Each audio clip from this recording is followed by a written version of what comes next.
दोस्तों, आज हम जानेंगे यंत्र तंत्र और मंत्र के बारे में। यह वास्तव में क्या है, इससे क्या क्या हो सकता है, इसको जानने के लिए बने रहें वीडियो के अंत तक। और अगर आप हमारे चैनल आदर्श भक्ति धारा पर नए हैं तो इसे सब्सक्राइब जरूर कर लें ताकि इसी के रिलेटेड वीडियो आपके पास जाता रहे।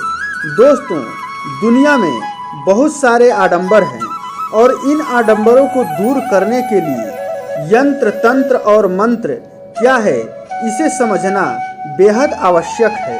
तो चलिए इसे हम समझते हैं। पहला पॉइंट है यंत्र। तो यंत्र का मतलब होता है औजार, साधन। जिस प्रकार किसान यदि कोई कार्य कर रहा है तो उसके लिए ट्रैक्टर उसका यंत्र है, कृषि का यंत्र।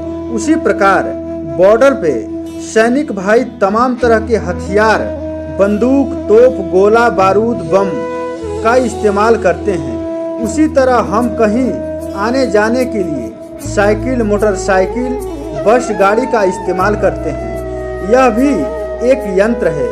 इसी प्रकार अन्य कार्यों से जुड़े हुए वो साधन उसके लिए यंत्र होते हैं जिससे वह कार्य करता है। लेकिन जब व्यक्ति अपने आध्यात्मिक जीवन को आगे बढ़ा रहा होता है तो जो हमारे ऋषि मुनि, हमारे शोधकर्ताओं ने कुछ आकृतियों के माध्यम से कुछ यंत्र बनाए होते हैं, वो यंत्र हमारे जीवन में बहुत कार्य करते हैं। उसे हम श्री यंत्र कहते हैं। और भी अन्य प्रकार के यंत्र होते हैं। तो यह तो हो गया यंत्र का मतलब औजार एवं साधन। दूसरा पॉइंट है तंत्र। तंत्र का अर्थ होता है सिस्टम।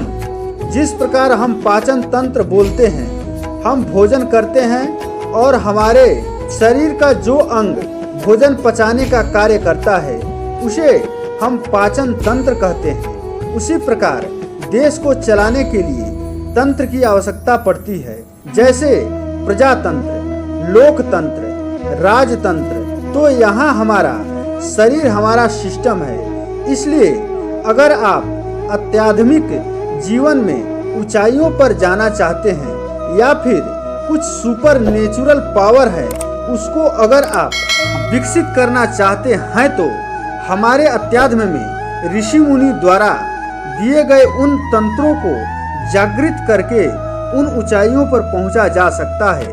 लेकिन यह जन कल्याण के लिए होता है। जैसे आपने सुना होगा कि ऋषि अगस्त पूरा समुद्र का पानी पी गए थे, तो वह एक सुपर नेचुरल पावर तंत्र के माध्यम से किए थे। कुछ लोग इसका गलत इस्तेमाल करके दूसरों को प्रताड़ित करने लगते हैं। बहुत सारे ऐसे तांत्रिक हैं जिसे हम टोनहा या टोनहीन बोलते हैं। अपने छोटी छोटी दुश्मनी निकालने के लिए दूसरों को प्रताड़ित करते हैं। और कई सारे ऐसे तांत्रिक भी हैं जिसे हम सोखा या ओझा बोलते हैं। उस टोना या टोटका से हमें मुक्ति दिलाते हैं। लेकिन यह सब गलत है। जो जन कल्याण को छोड़कर अपने स्वार्थ के लिए इसका इस्तेमाल करते हैं उसको परमात्मा द्वारा आज नहीं तो कल सजा मिलके रहती है। तो ये हो गया तंत्र, माने हमारा सिस्टम। तीसरा पॉइंट है मंत्र।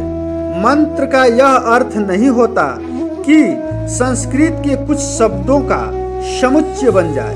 आप इस श्लोक को मंत्र नहीं कह सकते। जैसे श्रीमद् भागवत गीता, इससे बढ़कर ज्ञान की बातें इस संसार में कहीं नहीं हो सकती। लेकिन वो श्लोक है, न कि मंत्र।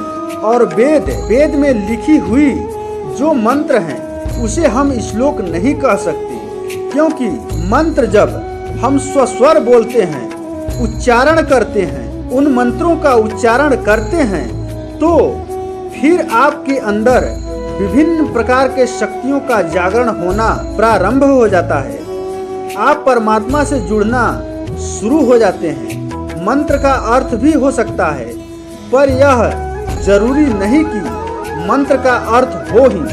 जब मंत्र बहुत छोटा हो जाए तो उसे बीज मंत्र बोला जाता है। मंत्र के अंदर शक्ति होती है और बीज मंत्र के अंदर बहुत शक्ति होती है। वह किस प्रकार से काम करती है वह हम समझ लेते हैं। इस ब्रह्मांड के अंदर एक विन्यास होता है, एक जाल सा बना होता है। आप समझ सकते हैं, यदि आप एल्बर्ट आइंस्टीन को पढ़ा होगा, जब उन्होंने ग्रेविटी के सिद्धांत को एक बेहतर तरीके से एक्सप्लेन किया था।